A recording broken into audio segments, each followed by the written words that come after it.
Hughes with AFIO Now. We have another very interesting guest today. She is a former U.S. Army intelligence officer. She worked on the HPSCI staff twice. She was the DIA representative to both EUCOM and NATO.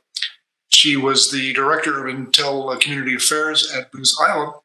But most important for today, she was head of DHS's Intelligence and Analysis Department.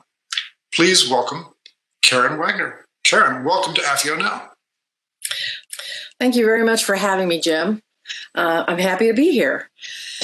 And when we first discussed topics that I might present, I remember I wanted to talk about congressional oversight and programming and budgeting because that's one of my passions. But then I decided that people would be more interested in hearing a little bit about my time at DHS INA. So that's what I'm going to talk about this morning.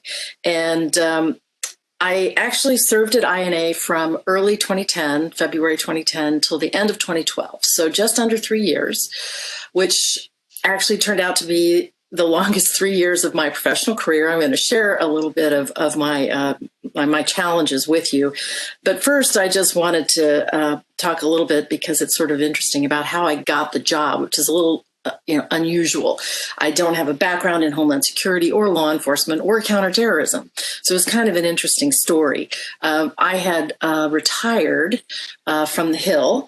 I had been working as the Chief Financial Officer for the National Intelligence Program, hence my love of budgeting, and around 2007, and I decided to go back to Capitol Hill. As Jim mentioned, I had worked up there to get my final 2 years so that I could retire from the Hill, because they can retire a little bit earlier, of course. And then I retired, and but at the time I became an early supporter of Barack Obama's. And I had reached out to John Brennan, who was involved in his campaign at the time, to say, if there's anything I can do, don't hesitate to call on me. So after I retired, sort of out of the blue, I got a phone call from John Brennan asking me if I wanted to be on the Obama-Biden transition team, which of course was a fantastic opportunity. So I said yes, worked with a bunch of great people. And at the end of that comes the question, well, what job do you want in the administration? And, I had been retired and I had been enjoying it. So I said to John Brennan, well, there's one job I would take, which is the deputy DNI, Director of National Intelligence for Management position, which was the job that Pat Kennedy had when I worked for him under John Negroponte, because it was responsible for budgeting and policy and requirements management and all the things that I really like to do. Well, as it turned out, the new DNI was not going to organize the DNI that way, so that position was not going to exist. So I just happily went back to being retired. And at that point, Phil Mudd, a man for whom I have great respect, had been nominated to be the Undersecretary for Intelligence and Analysis at INA, along with Bart Johnson to be his deputy. They were sort of put forth as a tandem pair. Bart had been working on the ODNI staff, working partner engagements with state and local law enforcement, and was a retired colonel from the New York State Police, great guy. And of course, Phil was a career CIA person, but who had been working at the FBI. So he was really ideal, the Undersecretary for INA. Well, as probably most of you know, Phil ran into tough sledding because he had worked at the CIA during the time of enhanced interrogation techniques. And he worked hard to answer all the questions that were asked, but at some point it became clear that this was a hurdle he wasn't going to get past, so he withdrew. And then I get another call out of the blue from John Brennan, asking me if I wanted to be the Undersecretary for Intelligence and Analysis at DHS.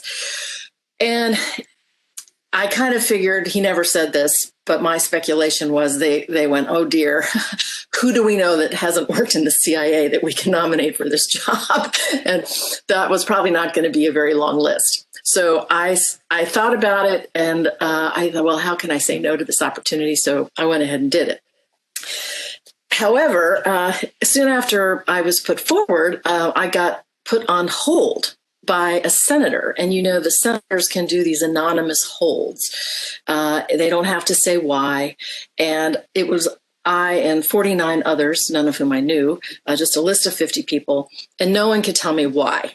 So I thought, well, I worked on the Hill. I can do a little intelligence work here. So I made some phone calls, and it didn't actually take me that long to find out that it was Senator Shelby who had placed the hold. And the issue was about a refueling location for the KC-135 tanker. So I relayed this information to White House personnel, and soon after was in the press. And once sort of a light was being shown on all of this, negotiations happened and the hold was lifted. So I did manage then to get my confirmation hearing scheduled. But in the meantime, I had been sitting at home at my parents' house over Christmas, watching the underwear bomber saga unfold on TV.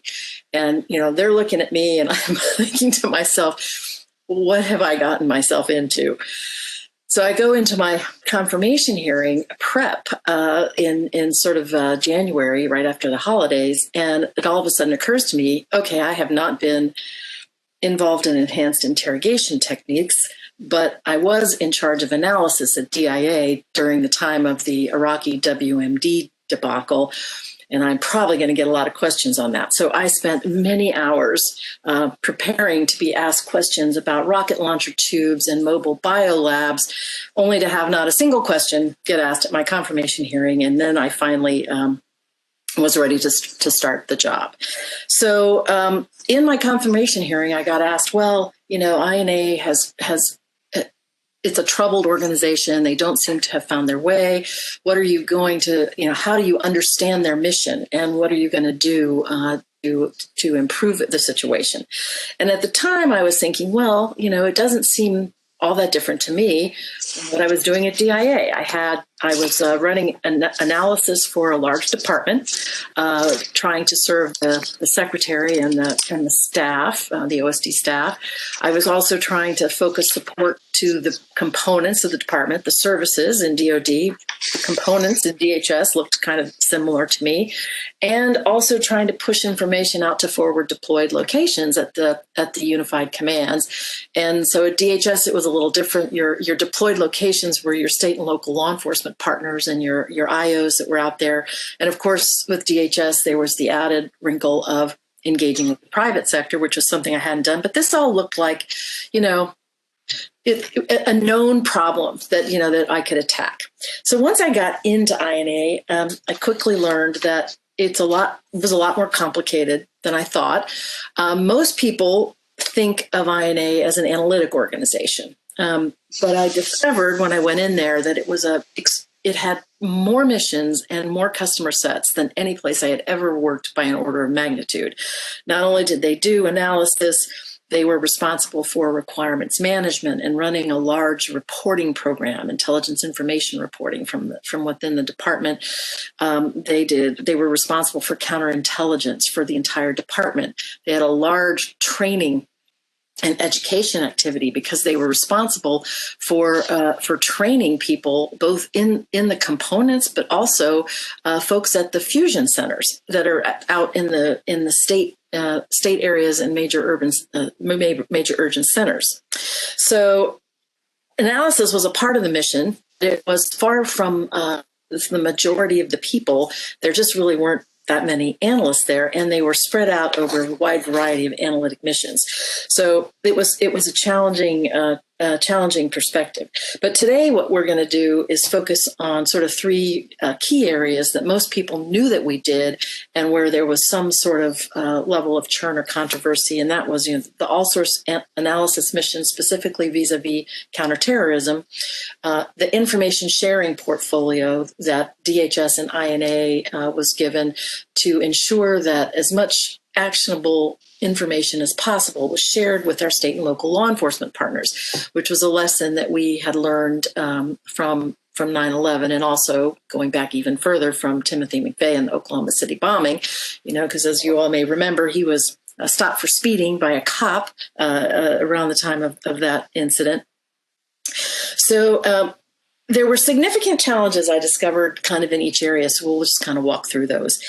So the first thing to kind of keep in mind is DHS was created in 2002, and TSA was the only new organization. Everything else was kind of repackaged into a department, and the department headquarters was plopped on top of it.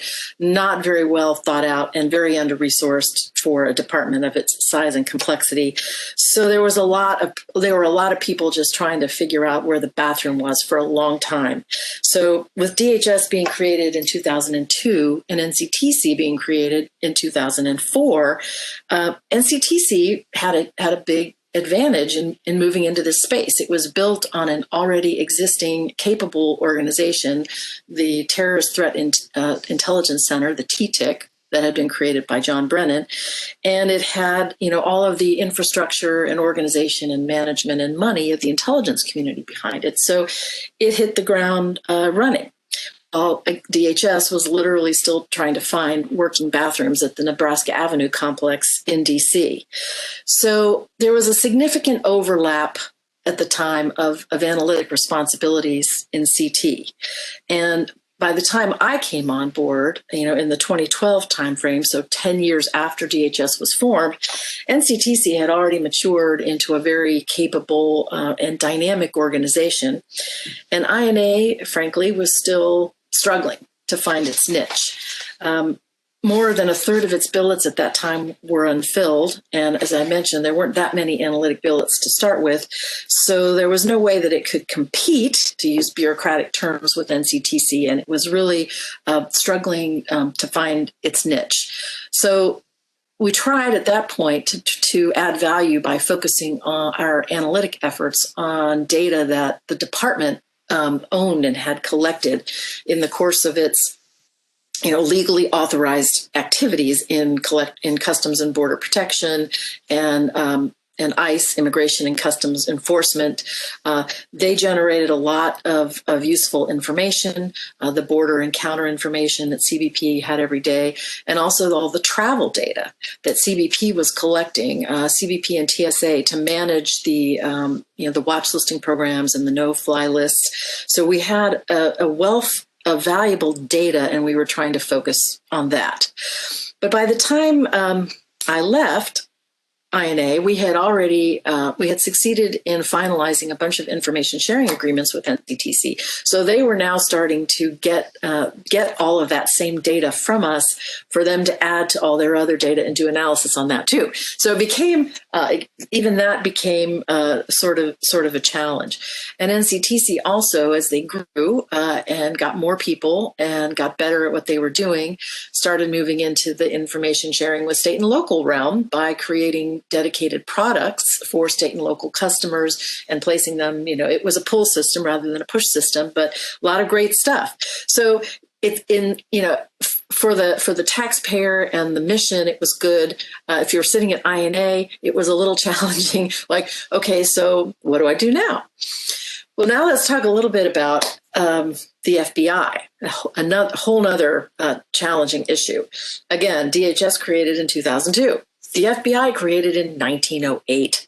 The FBI had a long culture and tradition, very strong law enforcement culture.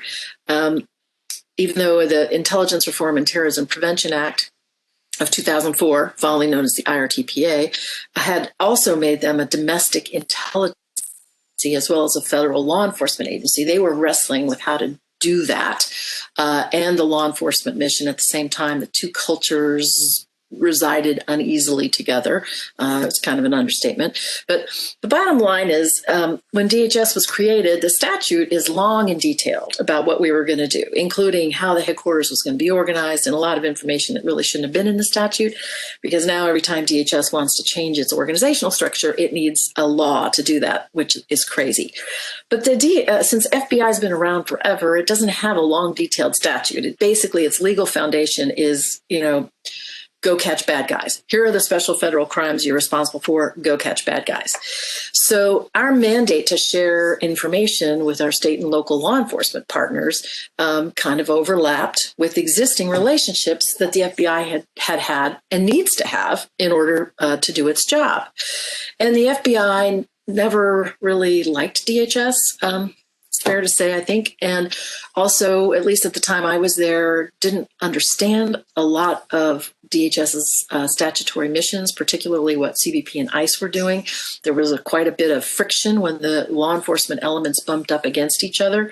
And we spent a lot of time when I was at INA trying to establish lanes in the road with the FBI on our analytic lanes, our information sharing lanes, and also trying to fight the battle of the fusion centers versus the joint terrorism task forces.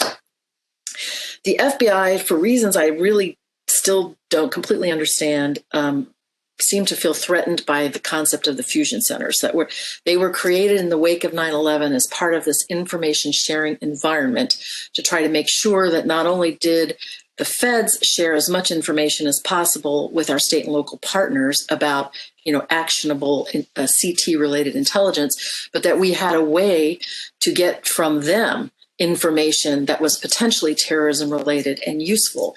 And I think, as most of you probably know, just from reading the press, we have almost 18,000 distinct law enforcement entities in this country. Everything from metropolitan police departments to the local sheriff's departments to state police to park, you name it. It's particularly bad in DC, as we've seen recently. But we needed ways for those cops on the beat or people whomever who uncovered something that appeared to be terrorism related to send that up the chain. So we recreated this national network, and the fusion centers are the key nodes in that network. There's at least one in every state except for Wyoming, and in some cases, depending on the size of the state and the way they wanted to organize themselves, there's more than one. The fusion centers are under state control. So some of them are run by law enforcement, some by emergency management. They're kind of all threats, all hazards. But their job was to be basically information clearinghouse, going up and going down. And so they were very distinct from the Joint Terrorism Task Forces, which are run by the FBI and have a very operational law enforcement mission. Find, deter, disrupt, capture, prosecute terrorists. And the JTTFs have representatives in them from local law enforcement and other components of DHS and other federal and state entities that all have a stake in the game. They're geographically. They just really didn't have that much in common. Different missions, different chains of command, but the FBI really, really didn't like them. And because at that time, the chairman of the House Intelligence Committee was a former FBI special agent, I found that the HIPC, the House Intelligence Committee, particularly not friendly to the fusion center idea. So we had a lot of back and forth. So at one point, this is just an anecdote I like to tell that kind of illustrates the relationship that we had. Mike Leiter, who was the head of NCTC at that time, hosted a meeting with me and Mark Giuliano, and we were going to try to talk about, was there a way to deconflict our information sharing activities? My concern being that the feds looked like a bunch of chumps because we weren't talking to each other and we didn't know what each other had told state and local. And we didn't get very far. And at one point, I found myself quoting the Intelligence Reform and Terrorism Prevention Act and our founding statute about what our responsibilities were. And Mike Leiter kind of looked at me and said, Karen, in Washington, when you have to fall back on quoting the statute, you've lost the argument. And suffice it to say that I didn't make much headway there. We did make headway in a few other areas. We did establish the Joint Intelligence Bulletin process, which actually worked pretty well to have DHS and FBI providing a unified integrated threat assessment to our state and local partners. And now I think over time, NCTC has now joined that merry band. So this is the best assessment that the that the feds can give to you, the state and local, which is a good thing. And we hammered out a lot of things to get there. So it wasn't all bad, but it was definitely challenging. So those two key relationships with FBI and NCTC were kind of fraught, and the boundaries were very blurry. And I discovered another really interesting wrinkle when I started at INA, which is that as a member of the intelligence community, I was funded in the National Intelligence Program, which meant that my dollars were being authorized and appropriated under Title 50 of the U.S. Code for National Security, like same type of money that CIA and NSA and the other FI people, foreign intelligence people, got. But my charter for supporting the department and my Attorney General guidelines, which laid out my legal parameters for what I could legally do to fulfill the mission that I had from the department, said that I was supposed to do analysis on all terrorist threats, including domestic threats. And I also had the ability to acquire, analyze, and retain U.S. persons information in the course of doing that, which foreign intelligence people really can't do with exceptions. So the problem was that the ODNI did not want anybody using Title 50 dollars to do domestic terrorism analysis. So the FBI had sort of carved out a little piece of their national security branch for domestic, but I didn't really have the opportunity to do that because the only dollars I had were NIP dollars. So we had actually published domestic terrorism analyses using Title 50 dollars in the past, and I just wanted to kind of put this right, and I wasn't making much progress.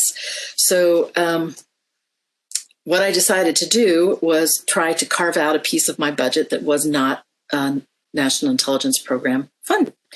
And the DNI cooperated with me to allow me to carve out a certain amount of money that was NIP into a different pot.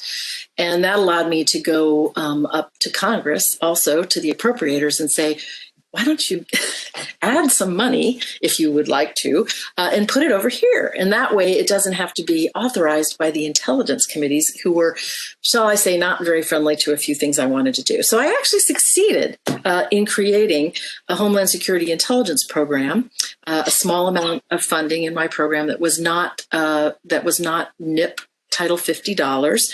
And the problem was, when I got money added to that from Congress to do some of the things I wanted to do, the department took it because NIP dollars are basically belong to the DNI, and the department comptrollers aren't allowed to touch them without his permission or approval. But my new pot that I had created was not subject to that fence, so that money all got raided. The bottom line, though, is that I discovered an interesting dilemma. NCTC, when it was chartered, was authorized as a foreign intelligence element. So it is supposed to do international terrorism that has an overseas foreign nexus, not domestic terrorism. And here I was at DHS INA, supposedly looking at all types of terrorism, but not funded in a way that I could legally do the domestic terrorism piece, even though we were just kind of doing it anyway, sort of. I'll get to that in a minute. So the only person who's really focusing on the domestic terrorism problem at this point is FBI, and they are doing some analysis on this topic, but they're not sharing it very widely because they don't have an information sharing mandate or really an information sharing culture. So that was a bit of a dilemma. But the irony was that as I was having this argument with ODNI about whether or not I could do DT analysis using NIP dollars, we weren't really doing much DT analysis because we had, in 2009, published a paper, which is euphemistically known as the right-wing extremism paper, Right-Wing Extremism, Current Economic and Political Climate Fueling Resurgence in Radicalization and Recruitment. And you can find that product online. It actually stands the test of time very well because every product that we ever released, even though it was FOUO, would leak within seconds in its entirety. And you always had to be cognizant of that as you wrote the product, and you had to choose your words carefully while not compromising the integrity of your intelligence. We didn't probably do that to the extent we could have with this product, but really what they didn't do, and it was put out right before I started, the office did not prepare the secretary and the headquarters for the potential blowback from this product, and it was immediate and extreme. So it turned out that my analysts who had been involved in this product were savaged. Several of them were told never to return to Capitol Hill again to give a briefing. It was really a pretty bad experience, and I didn't realize for quite some time when I got to INA that the analysts weren't going to write domestic terrorism analysis. The ones that were there who remembered this had deep, deep scars, and they were avoiding it like the plague. So even as I was sort of fighting to have the legal ability to do it, the organization really wasn't doing it. And that was unfortunate because it was a time when there was a lot of this activity going on. And I remember talking to our state and local partners, and they would, first of all, they would say, why aren't you giving me more CT-related intelligence? And the sad truth was there just really wasn't that much to give them that related to the international, Al-Qaeda inspired threat.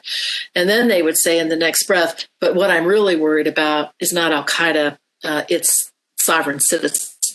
And we kind of let an analytic vacuum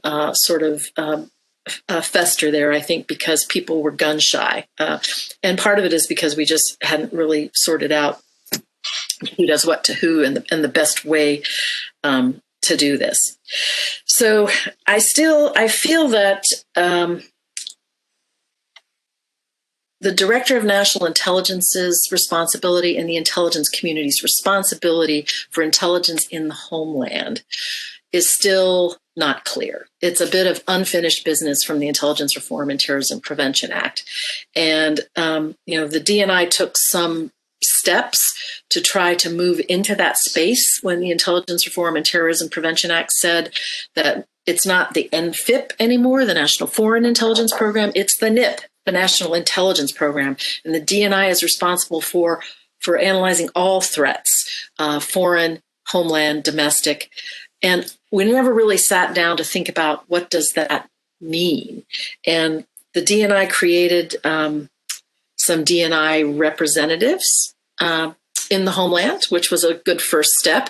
He has representatives overseas in the embassies. He has representatives in the unified commands. So they created representatives in the homeland. They were 12 senior agents in charge, FBI SACs at 12 major cities. So we have a geographic distribution of these folks.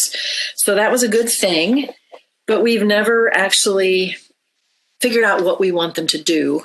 And there's been a reluctance, I think, to put much in writing about what they should be doing because we still have a very foreign intelligence focused intelligence community, and it makes a lot of the lawyers extremely uncomfortable to talk about doing intelligence in the homeland, although clearly we do intelligence in the homeland.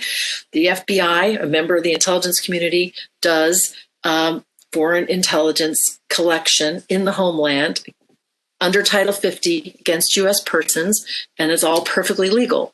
And DHS also has the ability and the charter to do analysis of U.S. persons, if appropriate and within our mission space. But how do you manage that? And how do you do a better job of communicating out to your partners in the homeland? These are the things we're interested in right now. If you have any information on this that would help us, send it up the chain. We're not tasking you. We're just asking. We're just sharing. And we have just not been able to harness that. One other positive step that was taken, which I kind of take credit for, is I was frustrated that on the ODNI staff, every major and topic of intelligence that we really cared about had a national intelligence manager, someone in charge of overseeing collection and analysis and requirements and advocating for new capabilities and pulling all of the pieces of the intelligence community together against a given intelligence region or topic. And no one owned the homeland. It was just like no man's land. And because of all these legal concerns about the appearance of doing intelligence collection in the homeland, it also was not in our national intelligence priorities framework anywhere. So how do you assess whether you're doing the best kinds of intelligence you should be in the homeland if you don't have a belly button to ask that question and try to figure out what the answer is? So I was pushing for there to be a NIM, National Intelligence Manager for the Homeland, and everybody really hated that idea. So I, at one point, finally gave a briefing to General Clapper and the entire XCOM with all the NIMs and the program managers. And I walked through a really interesting case study of something that CBP and ICE had done using unclassified information that they had gained through law enforcement and public sources to put together a really interesting picture of a money laundering operation that was global in nature and ended up being tracked back to Hezbollah. It was fascinating.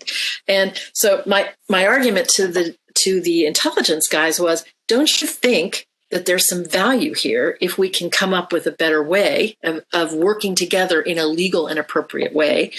And oh, by the way, don't you think that it could flow? They can help you and you can help them. Well, General Clapper actually, I give him credit because I think almost everyone on his staff was telling him not to do it, but he did in fact create a pilot program.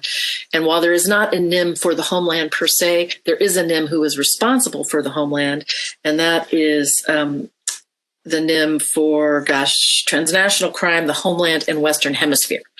So it's part of a big grab bag, but at least there's a belly button to push. So the bottom line is there has been some improvement, but I think more clearly needs to happen. INA continues, I think, to struggle with. It's clear that the Department of Homeland Security deserves to have its own intelligence element. And so that kind of makes sense. But what is INA's role vis-a-vis the larger intelligence community in terms of what kind of niche does it have? And I think that's still kind of an open question. They are active participants in the CT mission with NCTC, and I think that's probably great. And the fact that we pool all of our resources within NCTC, DHS, FBI, CIA, and everybody probably produces the best product. Recently, INA has taken sort of a tack towards trying to do more intelligence focused on component missions, and that's probably a good way to go, and also more intelligence focused on supporting DHS's cyber and infrastructure protection missions. It's always been a tough one because that's the one job nobody wants, critical infrastructure protection.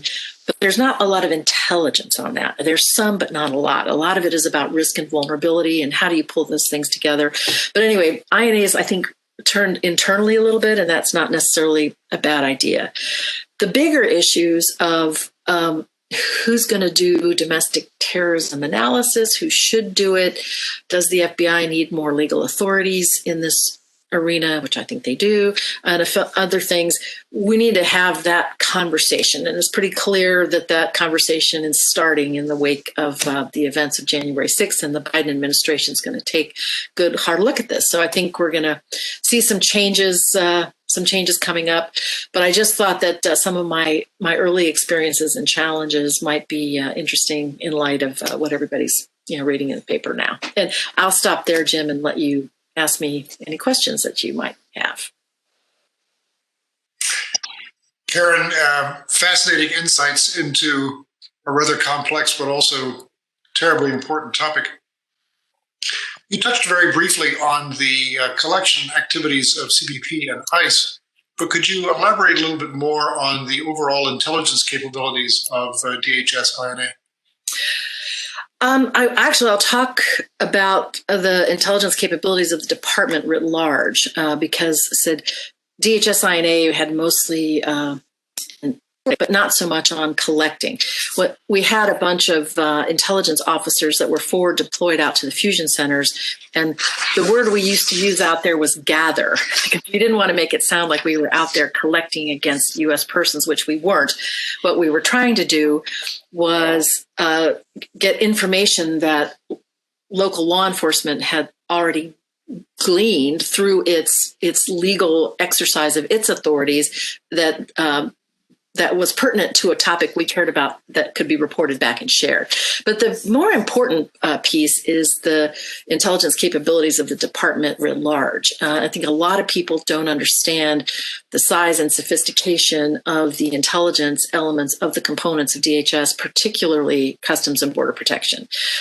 They actually can do some really amazing things. And not only do they have a huge, what I would call big data analytics effort that was so world class that when I was at INA, I took General Clapper and a bunch of his staff out there to see it, the National Targeting Center, and they were pretty blown away at what they could do. And if you think about the volumes of information that they have to sift through and analyze in almost real time of people getting ready to travel to the U.S., it's pretty impressive.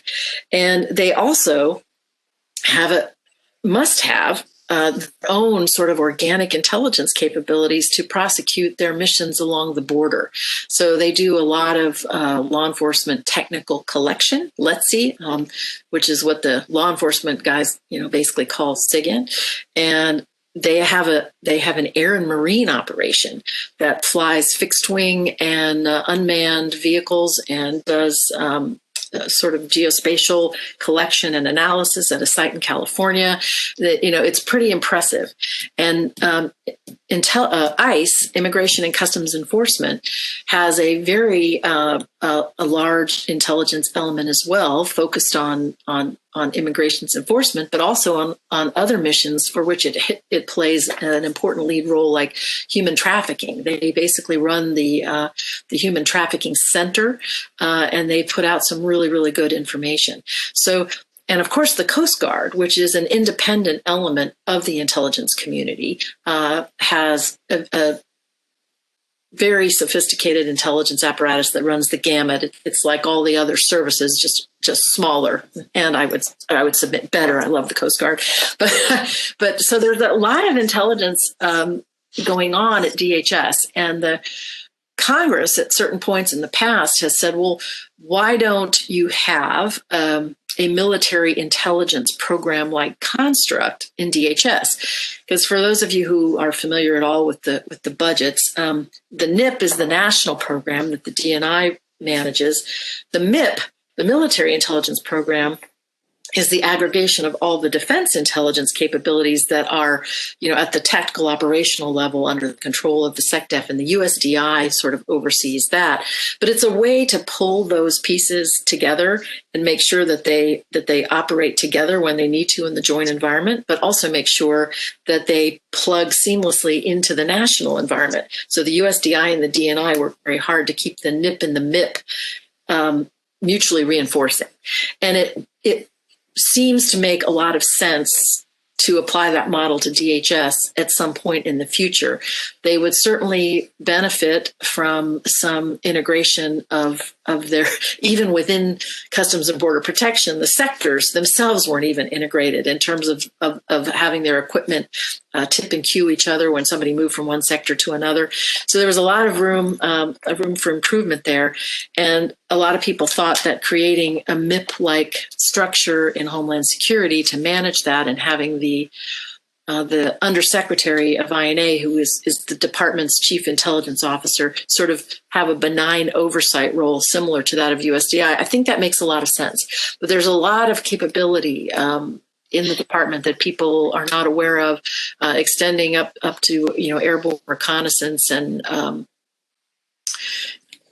lot of very sophisticated big data analytics happening in CBP.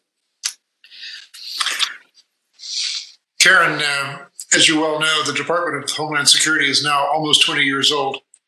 Has it stood the test of time, or does it still need some further modification?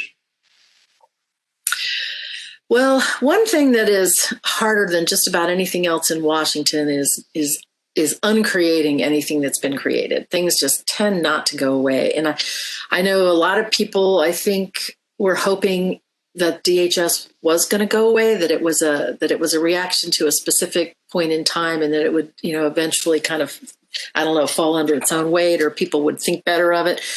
It's pretty clearly not going away. I honestly think that it shouldn't go away. I think that there was actual real value in the idea of packaging together these activities whose main purpose was not CT, but who in the course of doing their main purpose generated a lot of information or touched a lot of things that had a relationship to CT, so that if you had a headquarters element to try to pull all that together, you could come up with sort of a defense in depth, which was what we needed. I think that made a lot of sense. Whether all the things that got put into DHS really needed to be in DHS, reasonable people can disagree on that. I tend to think FEMA doesn't need to be in DHS.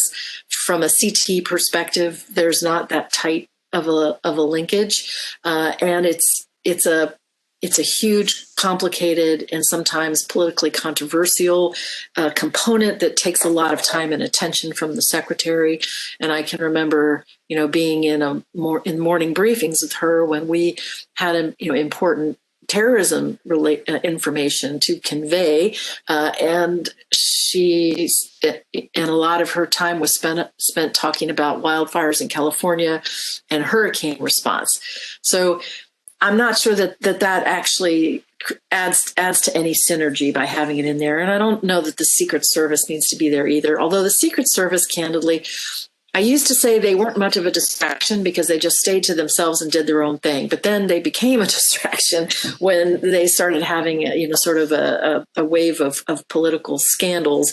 So I'm not sure about that. But I think that the one thing that is still kind of holding DHS back from achieving, the purpose for which it was conceived is the headquarters is still not very functional. There were some improvements. I think Jay Johnson improved some things, trying to make it a more regularly functioning kind of headquarters, and to staff it sufficiently and with people of sufficient expertise to be able to actually manage the components. Because when I was at DHS, the components called the headquarters DHS. That's DHS. We are not DHS. We are CBP. We are TSA. We are ICE. And at some point, we've got to get beyond that, where the department has enough clout with the components to actually orchestrate their activities. Right now, it's a little bit of shame, a little bit of persuasion, and that's kind of it. And part of this problem goes back to the fact that congressional oversight of DHS remains so fractured that some of the components are authorized and appropriated by different committees than the ones looking at the headquarters. So they're going to get their money. They're going to get what they need. There's no real incentive for them to listen to these little, whiny people up at headquarters. So I think that the idea behind DHS has stood the test of time. I think it's still growing into its potential, bearing in mind that Goldwater Nichols in 1986 came along 50 years after the Defense Department was created, and sometimes it takes a while for these large bureaucratic entities to mature. So I would say yes and no. It's probably not a bad idea to relook whether all the things that are in the department need to be in the department. And then definitely we need the next secretary. And if it's going to be Ali Mayorkas, he has not yet been confirmed, to focus on building the institution and strengthening the headquarters in order to be able to do what it needs to do. Karen, how is the U.S. Doing against counterterrorism today? Have we succeeded in addressing most or all of the issues raised in the 9/11 Commission report? I think that we have done a pretty decent job. I already said organization. I think they do a really good job, and with the assistance and active participation of the other CT stakeholders, FBI, DHS, CIA, DIA, NSA, they really do an excellent job. We had to wrestle down a lot of interesting data and information sharing issues at the beginning. And I think most of that is going pretty well. The information sharing issues, particularly between law enforcement, FBI, and CIA, I think have improved dramatically.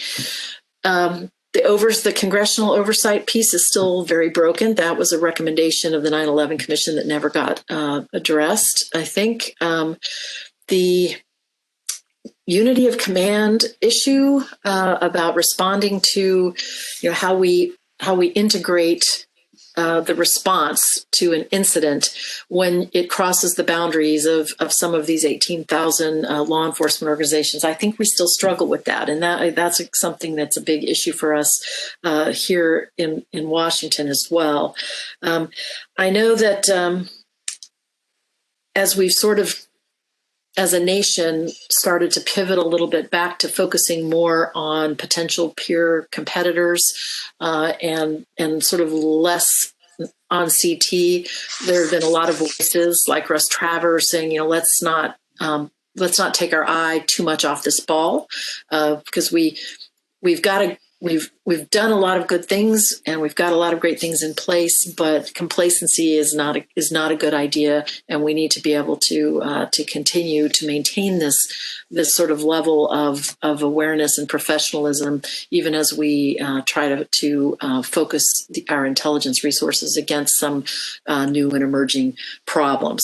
So, overall, I think we responded pretty well. There's always room for improvement, but the real danger is that at some point we decide that this threat is over, and the terrorists they're clearly still there, and they play the long game, and so it's an internal vigilance type of situation. Well, I want to thank Karen Wagner for a very professional and thorough treatment of a complex but also terribly important topic. Karen, thank you very much for appearing on AFIO Now. Thanks for having me, Jim. Really had fun.